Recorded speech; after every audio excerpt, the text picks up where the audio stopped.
ভিন্ন একটি রমজানে রোজা পালন করতে আমরা এবার এসেছি গাজীপুরে। এখানে আমরা পুরো একটা দিন প্রবাসে থাকা এক ভাইয়ের পরিবারকে নিয়ে এখানকার এক এতিমখানার বাচ্চাদের সাথে দিন পার করব এবং ইফতার করব সবাই একসাথে, এমন দারুণ আয়োজন করে। আমরা যেই গ্রামটিতে এসেছি তার নাম বিপ্রবর্থা, গাজীপুরের 21 নম্বর ওয়ার্ড। এই গ্রামেরই একটি এতিমখানা হলো এই বিপ্রবর্থা মাঝারুল উলুম মাদ্রাসা ও এতিমখানা।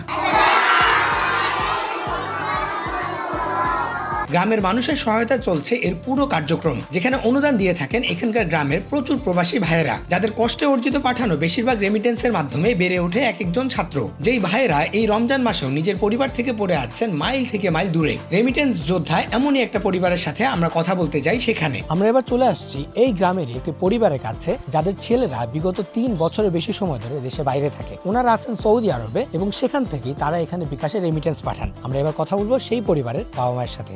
আঙ্কেল আসসালামু আলাইকুম। আন্টি আসসালামু আলাইকুম। ওয়ালাইকুম সালাম। তো কত বছর হলো তারা দেশের বাইরে যে আছে? ছোট ছেলে থাকে 8 বছর আর ওই বড় ছেলে থাকে এই 3 বছর শেষ হইতেছে। তার মানে কি এই যে 8 বছর, এই 8 বছরই উনি দেশের বাইরে আপনাদেরকে পরিবার ছাড়াই রমজান করতেছে বা ঈদ করতেছে? রমজান করতেছে, ঈদ করতেছে। আমাগো বাবা রমজান ঈদ আমাগো হয় না। আচ্ছা, ছেলেরা দেশে নাই, ছেলেরা থাকে দেশের বাইরে। ছেলেরা দেশের বাইরে থাকে, আমাগো ঈদ রমজান হয় না। আচ্ছা। তাও কষ্ট মষ্ট করে পুরি ছেলের সাথে ডেলি 4বার 5বার কথা হয়। বিকাশের টাকা পাঠায়, আমরা ওখানে থেকে দোকান থেকে বিকাশের টাকা উঠিয়ে আনি। তো এই যে 8 বছর আপনার ছেলেরা দেশের বাইরে থাকছে, 3 বছর, কেমন লাগে নিজের ছেলেকে? ভালো লাগে না, ছেলেগো ছাড়া আমাকে খুব কষ্ট হয়। ছেলেরা আমাকে কাছে নাই, আমরা ডাক শুনি না, আমরা কথা শুনি, মোবাইলে কথা শুনি, ভিডিও কলে দেখি, আমাকে মন ভরে না। সেহরির সময় ফোন দেয় আন্টি? সেহরির সময় প্রত্যেক দিন সেহরির সময় ফোন দিয়ে আমাকে উঠায়, মা উঠেন। আন্টি দেখতে ইচ্ছা করে না? হ্যাঁ হ্যাঁ বাবা কি কন, দেখতে ইচ্ছা করে না। ছেলেরা কয় যে মা কি আনো আপনাদের জন্য, কি লাগবে? আমি বলি না বাবা কিছু আমাকে লাগবে না, তোমরা আসলে আমাকে সব ঠিক, তোমাকে পাইলে আমরা সব কিছু পাইলাম। এমন অনেক গল্পই আসলে লুকিয়ে আছে এমন অজস্র রেমিটেন্স যোদ্ধা বা প্রবাসী পরিবারের ঘরে ঘরে। বিকালে আমরা চলে আসি আবার সেই মাদ্রাসায়, যেখানে অসংখ্য অনুদান আসে রেমিটেন্স যোদ্ধা ভাইদের। চলবে ভিন্ন কিছু পর্ব। এবার পালা প্রবাসীর পরিবার আনন্দকে ডাবল করার। এই পর্যায়ে আমরা একটা গেম সেগমেন্ট করব, যেখানে অংশ নেবেন প্রবাসীর পরিবার এবং এখানকার মাদ্রাসার ছাত্ররা। আর এই গেমের উইনাররা পাবেন বিকাশ এবং অলিম্পিকের পক্ষ থেকে আকর্ষণীয় কিছু গিফটস। আসুন দেখে নেই কারা হয় এই গেমের উইনার্স। বাচ্চাদের এবং বড়দের কুইজের প্রতিটি গ্রুপে উপহার হিসেবে থাকছে অলিম্পিকের এমন দুর্দান্ত কিছু প্রোডাক্ট, যেগুলো দেখেও আসলে যে কারো মন ভালো হয়ে যায়। সো আমরা গ্রুপটাকে ভাগ করে নিয়েছি। এখানে প্রথমে হচ্ছে মাঝারি গ্রুপ। প্রথমে আমাদের গেমটা হচ্ছে, এখানে একটা বালতি আছে, এই বালতিতে তাদেরকে ওখান থেকে বল নিক্ষেপ করতে হবে এবং এভাবে বলটা ফেলতে হবে। সো এখান থেকে আমরা উইনারদেরকে বাছাই করব এবং যারা উইনার হবে তারা পাবে গিফট। শুরু করি, সিরিয়াল এখান থেকে শুরু। ওকে, তুমি এখানে আসো, মারো। ও পারেনি, আবার আমরা দুইটা করে চান্স দিচ্ছি।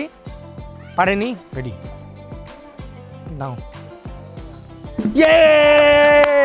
এই আরেকটু জোরে মারতে হবে, পড়ছে, বললো না। আচ্ছা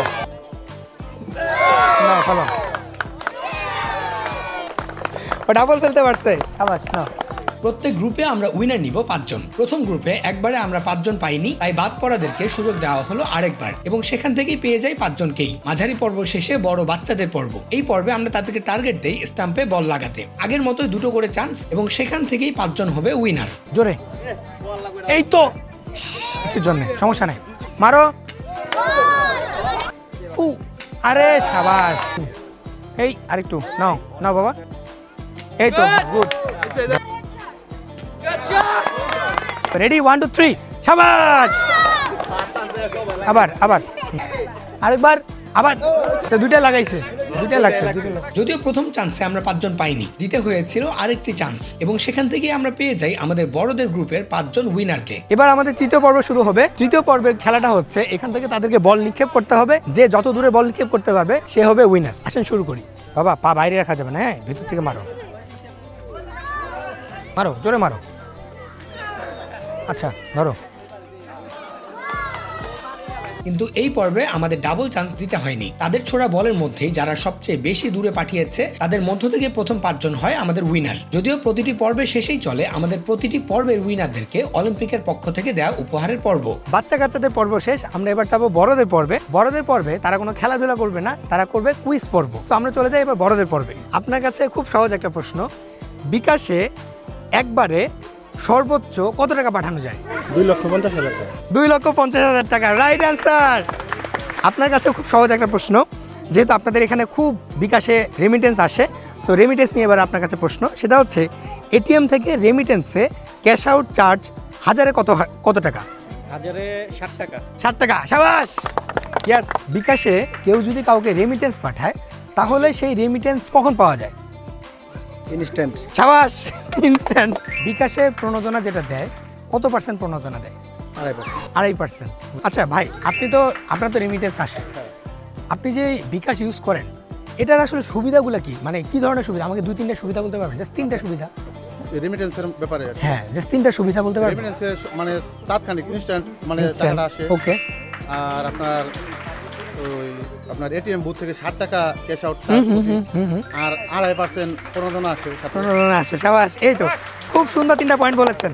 পৃথিবীর কতগুলো দেশ থেকে বিকাশে বাংলাদেশে রেমিটেন্স পাঠানো যায়? আমি অপশন দিচ্ছি। নাম্বার 1 5টা দেশ, নাম্বার 2 10টা দেশ, নাম্বার 3 50টা দেশ, নাম্বার 4 140টারও বেশি দেশ। 140টারও বেশি। সাবাস, this is the right answer.